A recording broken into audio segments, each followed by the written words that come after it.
Hello viewers, so let's start the next chapter second, जिसको हम 2 भी कहते हैं और हिंदी में हम 2 भी कहते हैं। तो let's start. Microorganisms, friends and foes. Microorganism हमारे दोस्त भी होते हैं और दुश्मन भी।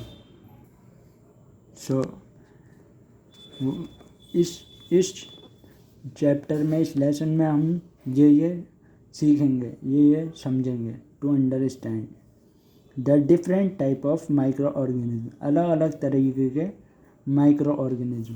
The discovery of micro organism, microscope की डिस्कवरी के बारे में पढ़ेंगे। द यूजफुल माइक्रो ऑर्गेनिज्म, और जो हमारे काम के होते हैं micro organism. Harmful micro organism, जो हमें नुकसान पहुंचाते हैं micro organism. Let's begin. In our surrounding, we see many animals and plants which can be seen with our naked eyes. हम अपने आसपास बहुत सारे जानवर देखते हैं और पेड़ पौधे देखते हैं जिन्हें हम ऐसे देख सकते हैं, बिना किसी माइक्रोस्कोप की मदद से, बिना किसी टेलीस्कोप की मदद से, बिना डायरेक्ट देख सकते हैं। कोई भी हेल्दी पर्सन, कोई भी नॉर्मल इंसान, कोई भी सही इंसान जिसकी आईसाइट ठीक हो, तो वो बिना किसी चीज़ के ऐसी डायरेक्ट देख सकता है ऑर्गेनिज्म को। But there are a large number of different type of small organism also present around us which can be only seen with the help of a microscope. मगर ऐसे बहुत सारे छोटे छोटे ऑर्गेनिज्म होते हैं जिन्हें हम खाली माइक्रोस्कोप की मदद से ही देख सकते हैं। Since these organism can not be seen through naked eyes, so ये ऐसे ऑर्गेनिज्म जो हम अपनी डायरेक्ट आँखों से नहीं देख सकते, and are too small in size, और वो बहुत छोटे होते हैं साइज में। Such organism are also called microorganism और माइक्रोब्स। उन्हें ही हम कहते हैं माइक्रो ऑर्गेनिज्म, जिन्हें हम जो बहुत छोटे होते हैं साइज़ में और हम उसे डायरेक्ट अपनी आँखों से नहीं देख सकते, तो वो उन्हें कहते हैं हम माइक्रो ऑर्गेनिज्म या microbes. These microbes live in almost each and every place one can think of. ये हर जगह रहते हैं जहाँ तक हम सोच सकते हैं, हर जगह। The science which deals with the study of such micro organism is called microbiology. ऐसी साइंस जो कि इनकी मदद से पढ़ी जाती है माइक्रो ऑर्गेनिज्म्स की, तो उसे कहते हैं microbiology. These extensively small organism can be seen only with the help of a microscope. ये इतने छोटे होते हैं कि इन्हें खाली माइक्रोस्कोप से ही देखा जा सकता है। Anton von Leeuwenhoek observe them with the newly invented microscope in 1676। Anton von Leeuwenhoek एक साइंटिस्ट है। उन्होंने जब माइक्रोस्कोप इन्वेंट हुआ था, उन्होंने जब देखा था माइक्रोब्स को माइक्रोस्कोप से। The soil, water and air contain a large number of organism. Micro organism हवा में, मिट्टी में और पानी में बहुत सारे माइक्रो ऑर्गेनिज्म प्रेजेंट होते हैं। Their wide distribution is possible due to their ability to tolerate extreme temperature conditions. ये बहुत जगह इसलिए हो पाते हैं क्योंकि इनके पास बहुत ज़्यादा, ये झेल सकते हैं बहुत ज़्यादा टेम्परेचर को, बहुत ज़्यादा गर्मी को, बहुत ज़्यादा ठंड को, ये आसानी से बर्दाश्त कर लेते हैं। They secrete a cyst around dam when they face unfavourable environment.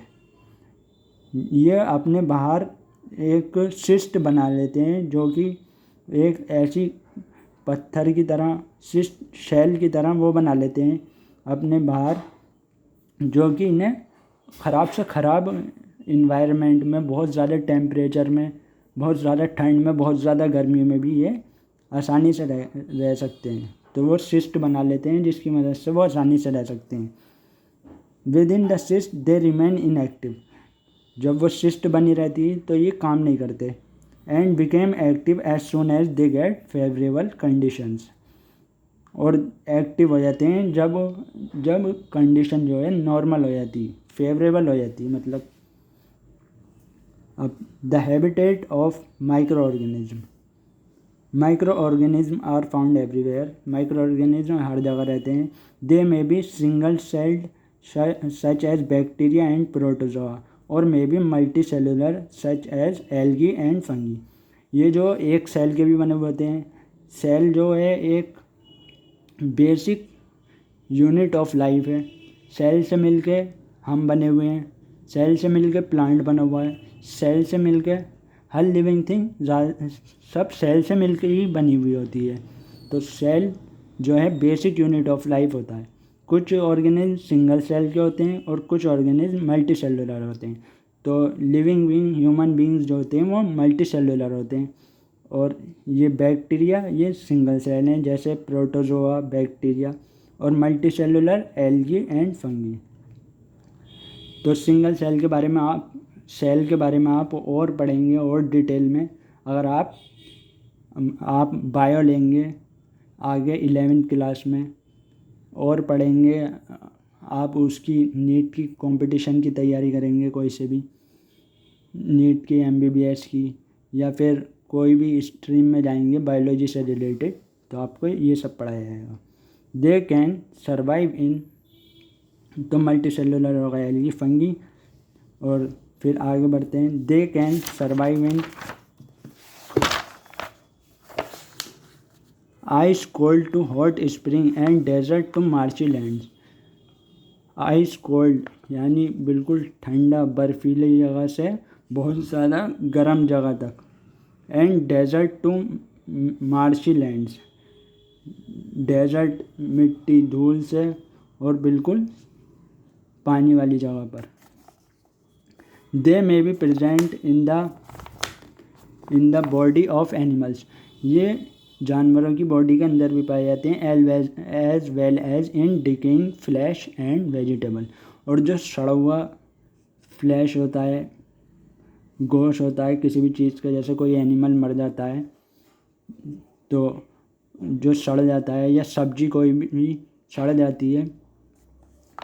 They may live independent like amoeba और इन कॉलोनीज लाइक बैक्टीरिया, ये बिना किसी चीज़ के ऊपर डिपेंड करे भी ज़िंदा रह सकते हैं, जैसे कि अमीबा है, और इन बहुत सारे झुंड में भी रह सकते हैं।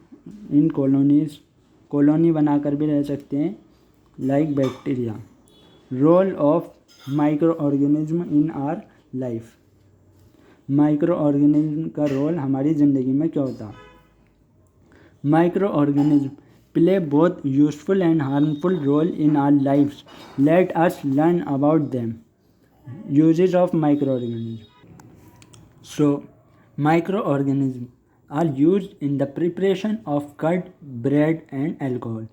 Microorganism इस्तेमाल करे जाते हैं, यूज़ करा जाता है उन्हें किसका? दही जमाने के लिए, दही बनाने के लिए, ब्रेड बनाने के लिए, ब्रेड आप करते हैं, दही खाते हैं, और एल्कोहल शराब के लिए। Rhizobium bacteria increases the soil fertility bye fixing the atmospheric nitrogen.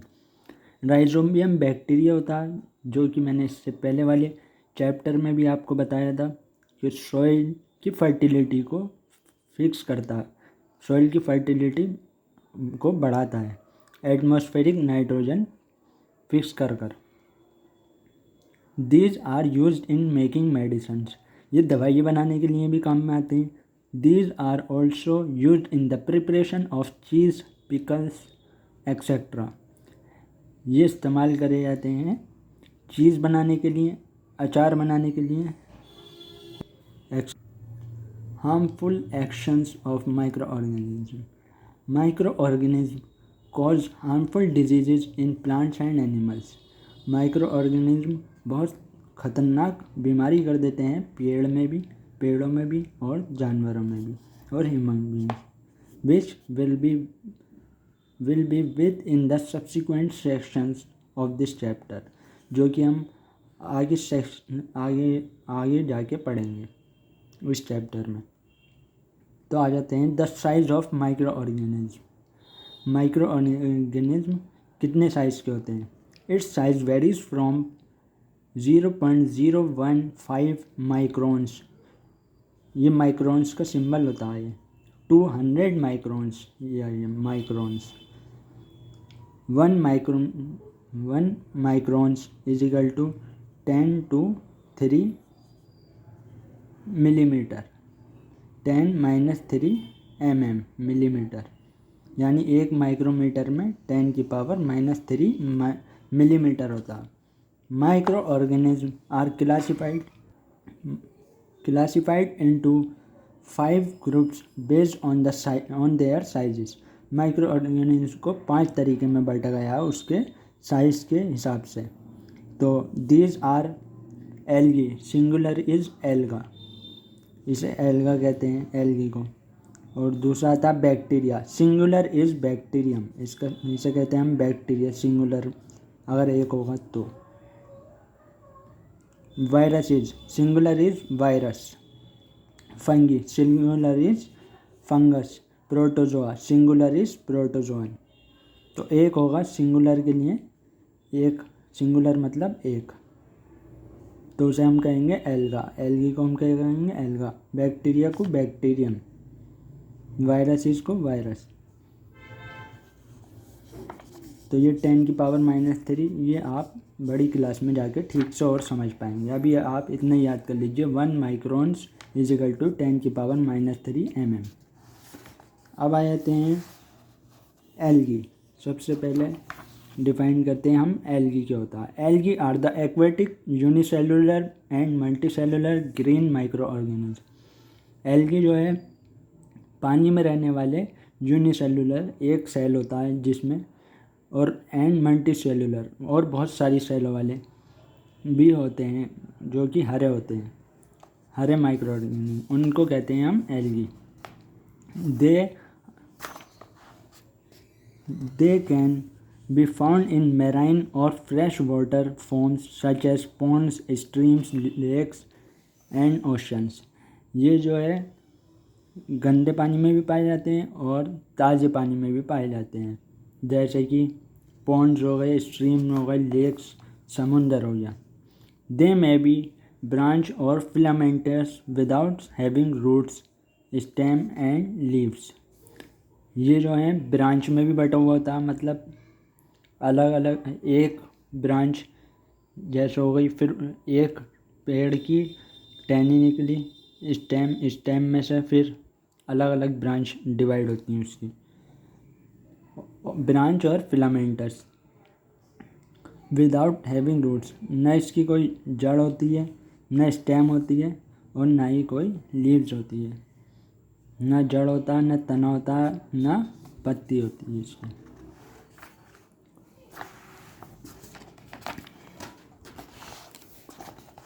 You might have seen some bright green layers on the surface of water in ponds or tank। आपने देखा होगा बहुत ब्राइट ग्रीन लेयर देखी होगी आपने, हरे colour की layer Pond's में, तालाब में या टैंक में। तो वो this green layer is algae which is also called pond scum. तो ये ग्रीन लेयर को ही हम एल्गी कहते हैं। अब आप देखना कभी भी तो आप उससे देखकर याद कर लेना, उससे आसानी से याद हो जाएगा। कभी भी दिखे आपको ग्रीन ग्रीन पॉन्ड तालाब में या किसी टैंक में भी जम जाती है, या बारिश होती है बहुत सारी जगहों पर और कुछ समय तक पानी ठहरा रहता है, तो फिर ग्रीन ग्रीन लेयर जम जाती है, आप उसे देखना, तो उसको हम कहते हैं algae which is also called pond scum. तो पॉन्ड स्कम भी कहते हैं, जैसे कि इस पिक्चर में दिखा रहा है, ये है एल्गी, पॉन्ड स्कम। ये हैंड पर है कुछ algae. Most algae are autotrophs. Most algae are autotrophs, that is they make their own food. Autotrophs होते हैं, जैसे मैंने आपको फर्स्ट चैप्टर में भी पढ़ाया था, जो कि अपना खाना खुद बनाते हैं। तो वो एल्गी जो हैं ऑटोट्रोफ्स होते हैं, अपना खाना खुद बनाते हैं। On the basis of the pigments present in them they are classified into green algae, red algae and brown algae. उसमें हमने उसे डिवाइड करा, उसके ऊपर जो पिगमेंट होते हैं, जैसे यहाँ पर जो है ये ग्रीन एल्गी है, इसके ऊपर ग्रीन पिगमेंट है तो ये ग्रीन एल्गी है। तो ऐसे होते हैं रेड, उनके ऊपर रेड पिगमेंट होते हैं, और ब्राउन एल्गी उनके ऊपर ब्राउन पिगमेंट होते हैं। Green algae it contains chlorophyll, for example chlamydomonas, spirogyra, volvox, ulothrix etcetera. Green algae में क्या होता है, क्लोरोफिल प्रेजेंट होता है। क्लोरोफिल और कहाँ प्रेजेंट होता है, आपने पेड़ देखा होगा, पेड़ की लीफ, पत्ती में आप माइक्रोस्कोप से ऑब्जर्व देखना, आप बड़े क्लास में जब जाओगे आप अगर, तो माइक्रोस्कोप में आपको दिखाया जाएगा लीव्स में माइक्रोस्कोप की हेल्प से कि उसमें क्लोरोफिल होता। तो इसमें भी क्लोरोफिल होता है ग्रीन एल्गी में। तो इसके एग्जाम्पल होते हैं क्लेमाइडोमोनाज, स्पायरोगायरा, वॉल्वोस, यूलोथ्रिक्स एक्सेट्रा। तो ये एग्जाम्पल आपको बहुत अच्छे से याद करने होंगे अगर आपको किसी अच्छे कंपटीशन की तैयारी करनी है तो। रेड एल्गी, अगर आपको MBBS की तैयारी करनी है तो। Red algae it also contain red and blue pigments along with the chlorophyll. Red algae में दोनों तरीके के पिगमेंट होते हैं, रेड भी होते हैं और कुछ में ब्लू भी होते हैं, मगर हम उनको कहते हैं रेड एल्गी हैं। और फिर उसके साथ साथ क्लोरोफिल भी प्रेजेंट होता है, और इसके एग्जाम्पल हैं gelidium, Polysiphonia etcetera.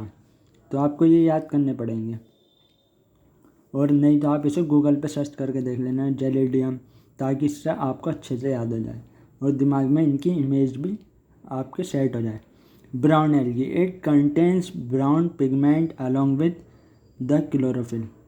Brown algae में ब्राउन पिगमेंट होता है क्लोरोफिल के साथ, for example sargassum, laminaria etcetera.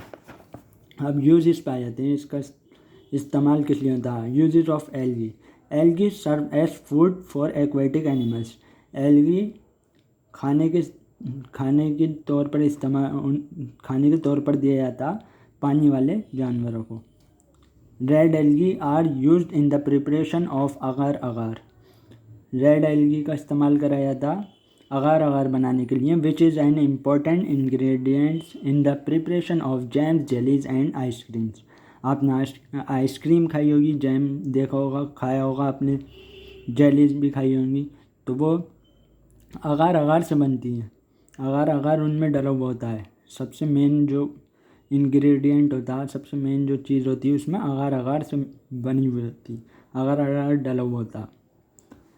तो ये भी याद रखना होगा। जैम्स, जेलीज, आइसक्रीम, कोई भी आपसे पूछता है तो इसमें क्या प्रेजेंट होता है, अगार अगार। अगार अगार क्या होता है, अगार अगार किससे मिलता है, रेड एल्गी से। Antibiotics, antibiotics such as chlorellin is made from chlorella. Antibiotic chlorellin भी इससे बनी हुई होती है, क्लोरिला से, एल्गी से बनी हुई होती है। तो ये एंटीबायोटिक जो है एल्गी से बनी हुई होती है। एंटीबायोटिक वो होती है जो कि हमारी बॉडी में हम लेते हैं, एंटीबायोटिक बैक्टीरिया को मारने के लिए। Anti means again, biotic means living. Algae such as nostoc, anabaena fix up nitrogen in the form of nitrates. Algae जैसे नोस्टॉक, एनाबिना मैंने फर्स्ट यूनिट में बताया था, ये नाइट्रोजन को फिक्स करते हैं नाइट्रेट्स की फॉर्म में, एंड दस इंक्रीज द सॉइल फर्टिलिटी, और फिर इससे सॉइल की फर्टिलिटी भी बढ़ जाती है। जब नाइट्रोजन उन्हें न्यूट्रिएंट्स दे देता है तो उसकी फर्टिलिटी नाइट्रेट्स बन जाते हैं, फिर उससे उन्हें न्यूट्रिएंट्स मिल जाता है प्लांट को, जो जिसकी उसे ज़रूरत होती है, तो उससे सॉइल की फर्टिलिटी से मिल जाता है। सॉइल की फर्टिलिटी बनेगी प्लांट में, प्लांट को जो ज़रूरत होगी न्यूट्रिएंट्स वो आसानी से ले सकेगा। Seaweeds are a good source of iodine and potassium. Seaweeds जो था वो बहुत अच्छा सोर्स है किसके लिए? आयोडीन के लिए और पोटेशियम के लिए। हार्मफुल एक्शंस ऑफ एल्गी, खतरनाक क्या ये हमारे लिए क्या क्या नुकसान पहुंचा सकता है algae. Profuse growth of algae in drinking water make it unfit to drink. Profuse growth of algae, अगर पानी में पीने के पानी में उसकी बहुत ज़्यादा ग्रोथ हो जाती है तो ये हमारा पानी जो है पीने लायक नहीं रहता। प्रोफ्यूज ग्रोथ हो जाती है तो ये हमारा पानी पीने लायक नहीं रहता। Cephaleuros is parasitic thalloid green algae. Cephaleuros जो है पैरासिटिक थैलोइड ग्रीन एल्गी है which causes disease in plant such as tea and coffee. जो चाय, जिससे हम चाय की पत्ती आती है जिस पेड़ से, या कॉफ़ी आती है जिस पेड़ से, तो उसे ये नुकसान पहुंचाता है। सिफेलुरस जो है पैरासाइट की तरह काम करता है, मतलब उस पर शक करता। बैक्टीरिया, अब हम आ जाते हैं नेक्स्ट टॉपिक पर जो कि है bacteria, that is bacteria. Bacteria are the single cell micro organism which are found in abundance. Bacteria जो है सिंगल सेल के माइक्रो ऑर्गेनिज्म होते हैं जो कि बहुत ज़्यादा अमाउंट में पाए जाते हैं, बहुत ज़्यादा मात्रा में पाए जाते हैं, बहुत ज़्यादा क्वांटिटी में पाए जाते हैं। सिंगल सेल यानी एक सेल का मिलकर बने हुए। Earlier they were considered as unicellular plants without chlorophyll. पहले जो था इन्हें माना गया था कि ये जो है यूनिसेलुलर प्लांट्स हैं, यानी सिंगल सेल वाले पेड़ हैं जिसमें क्लोरोफिल नहीं होता। Because of the following reason, इन वजहों से। Their body is surrounded by cell wall, क्योंकि उसकी बॉडी के बाहर जो होती है सेल वॉल होती है, तो इस वजह से इसे माना गया था। सबसे पहला ये हुआ, सेल वॉल होती है जो हमारी बॉडी में जो सेल होती हैं उनके बाहर, एनिमल की जो बॉडी के बाहर सेल नहीं होती, प्लांट की बॉडी के बाहर सेल वॉल होती है, तो ये इन्हें इसलिए यूनिसेलुलर प्लांट की फॉर्म में रखा गया था। Some of them can synthesise food, ये जो अपना खाना बनाते हैं जैसे प्लांट बनाता है,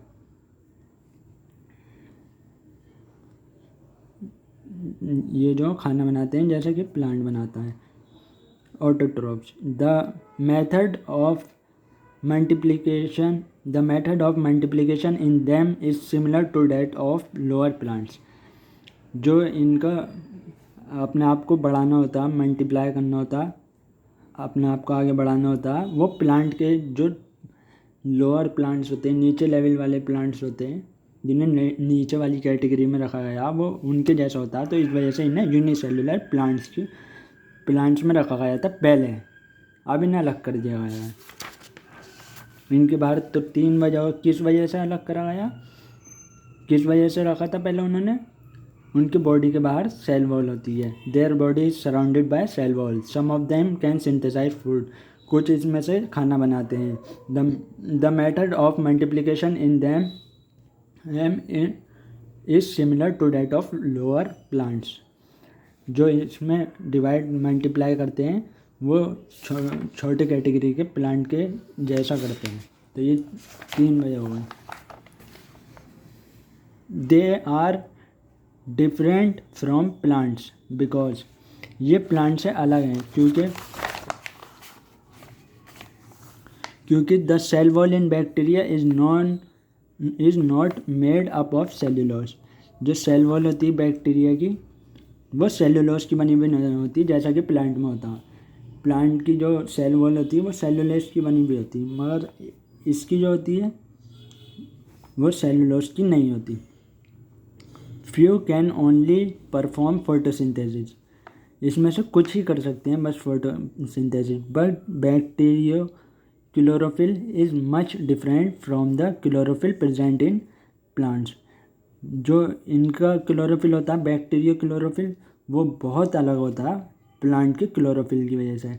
तो इसलिए इन्हें अलग रखा गया। दो वजह ये हो गई कि इनकी सेल वॉल जो होती है वो सेलुलोज की होती है और इनका क्लोरोफिल बहुत अलग होता है प्लांट के क्लोरोफिल से।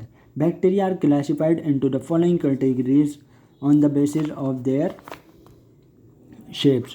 बैक्टीरिया को बहुत सारे पार्ट में डिवाइड करा गया है बैक्टीरिया को, जो कि ये हैं उसके शेप की वजह से, शेप के बेसिस की वजह से, मतलब वो आकार में कैसा दिखता है, गोल है चौकोर है कैसा है। तो सबसे पहले आता है स्पाइरल शेप बैक्टीरिया। ये स्पाइरल शेप बैक्टीरिया आते हैं, ये स्पाइरल शेप्ड है। तो स्पाइरल यानी ये हुआ ये हुआ ये हुआ। तो सब स्पाइरल में सबसे पहले आता है डिप्लोकोकाई। स्ट्रेप्टोकोकस नमोनिया डिप्लोकोकस होता है, यानी 1 और 2, यानी डाई हो गया ये 1 2 को हम कहते हैं डाई। तो ये हो गया डिप्लोकोकाई, ये कोकाई के शेप में है तो इसलिए डिप्लोकोकाई। ये स्ट्रेप्टोकोकस नमोनिया में होता है बैक्टीरिया, ऐसा होता है स्ट्रेप्टोकोकस नमोनिया। अभी आ गया स्ट्रेप्टोकोकाई, यानी इसमें पूरी एक स्ट्रिप की तरह है स्ट्रेप्टोकोकाई। तो अब ये पूरी स्ट्रिप, तो स्ट्रिप आ गया, कोकाई आ गया, स्ट्रेप्टोकोकाई। तो ये कौन से बैक्टीरिया होते हैं? स्ट्रेप्टोकोकस पायोजेनिस, स्ट्रेप्टोकोकस पायोजेनिस हो गया। अब ये टेट्राड, ये 4 हो गए, 1 2 3 4। तो 4 को हम कहेंगे टेट्राड और 2 को हम कहेंगे डाई, डिप्लो। डाई हो गया 2 और टेट्राड हो गया 4। तो ये मियोसिस हो गई। Rod shape bacteria.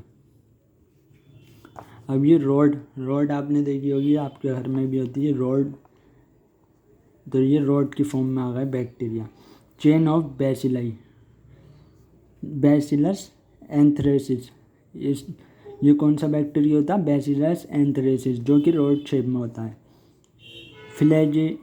Flagellate rods. अब ये फ्लैजिला होता है इसके चारों तरफ, तो इसे कह दिया हमने फ्लैजिलेट रोड्स। ये साल्मोनेला टिम्पी, इस बैक्टीरिया का नाम है साल्मोनेला टिम्पी। अब विब्रियो कोलेरा ऐसा होता है, इसमें भी एक फ्लैजिला होता है। ये रोड शेप हो गया, ये सब में रोड शेप है। तो ये हो गई बैक्टीरिया, उसके अकॉर्डिंग टू देयर शेप, उसके आकार के हिसाब से बैक्टीरिया को डिवाइड करा गया। शेप, आकार मतलब शेप। जो आपको इंग्लिश के साथ साथ हिंदी भी आनी चाहिए, हिंदी के साथ साथ इंग्लिश भी आनी चाहिए अगर आप हिंदी मीडियम के हैं तो। Useful actions of bacteria help in the fermentation process and facilitate conversion of milk in curd. Bacteria fermentation में मदद करता है, जो कि फैसिलिट और क्या करता है, उसे दूध को दही में बदलने में बहुत काम में आता है। They convert milk sugar lactose into lactic acid by the action of lactobacillus and promote the formation of curd and cheese. ये दूध में जो लैक्टोज प्रेजेंट होती है उसे लैक्टिक एसिड में कन्वर्ट कर देता है। लैक्टोज के बारे में आप और आगे जाके पढ़ेंगे। लैक्टोज एक कार्बोहाइड्रेट होती है, कार्बोहाइड्रेट की कैटेगरी में आती है। आप आगे और हायर लेवल की क्लास में स्टडी करेंगे इसको। और लैक्टोज को कन्वर्ट करता है लैक्टिक एसिड में, कौन करता है? Lactobacillus bacteria. और क्या करता है ये? जो कि फॉर्मेशन ऑफ कर्ड, दही को चीज़ में कन्वर्ट करता, दही को चीज़ में कन्वर्ट करने में मदद करता। They act as natural scavengers and help in decomposition of organic waste. Organic waste rapidly, ये जो है बहुत मदद करता सड़ाने में जो ऑर्गेनिक वेस्ट होता। They are useful in formation of compost and manure, ये मदद करता कंपोस्ट और मैन्योर बनाने में, जो कि हमने पिछले चैप्टर में पढ़ा था। They act upon fruit juices to produce vinegar and wine, ये फ्रूट जूसेस पे भी अपना काम दिखाता है, क्या विनेगर और वाइन बनाने में। ये फ्रूट जूसेस पे भी वर्क करता है, क्या विनेगर सिरका, टू प्रोड्यूस विनेगर यानी सिरका, एंड वाइन यानी एक तरह की शराब की कैटेगरी होती है वाइन। फ्रूट जूस से हम सिरका भी बना सकते हैं और वाइन भी। Ethyl alcohol is converted into acetic acid by the action of acetobacter aceti, जो इथाइल एल्कोहल है वो एसिटिक एसिड में कन्वर्ट हो जाती है किसके, एसिटोबैक्टर एसिटाई से। Intestinal bacteria of ruminant animal like cow, buffalo etcetera help in digesting the cellulose present in the plant cell wall, thus assisting animals to use grass as their staple food। Intestinal इनके काऊ के ruminant animal जैसे हो गए हमारे काऊ या buffalo, गाय या भैंस, इनके इंटेस्टाइन में, इनकी आंत में यानी पेट से नीचे हमारे क्या होती है, इंटेस्टाइन, स्टोमक के बाद आती है हमारी इंटेस्टाइन। तो इनके इंटेस्टाइन में, इनके आंत में, रूमिनेंट एनिमल की, काऊ बफेलो की, गाय भैंस की आंत में ये बैक्टीरिया होता है जो कि मदद करता है प्लांट के बाहर जो सेल वॉल होती है, सेलुलोज की बनी हुई, प्लांट के बाहर जो सेल वॉल होती है सेलुलोज की बनी हुई, जैसा मैंने अभी पहले बताया था, उनको पचाने में, उनको डाइजेस्ट करने में मदद करता है। Thus assisting animals to use grass as their staple food, तो इससे वो आसानी से घास को खा सकते हैं, पचा सकते हैं। Rhizobium bacteria found in the roots of legumes of plants, rhizobium bacteria जो है वो पाया जाता है जड़ों में, फली वाले पेड़, फली वाले प्लांट में, जैसे पी हो गया, ग्राउंड नट हो गया, मैंने आपको पहले बता रखा है लेग्यूम्स जो फली वाले जो पेड़ होते हैं, इन सब के बारे में आपको मैंने पिछले चैप्टर में भी बताया था। तो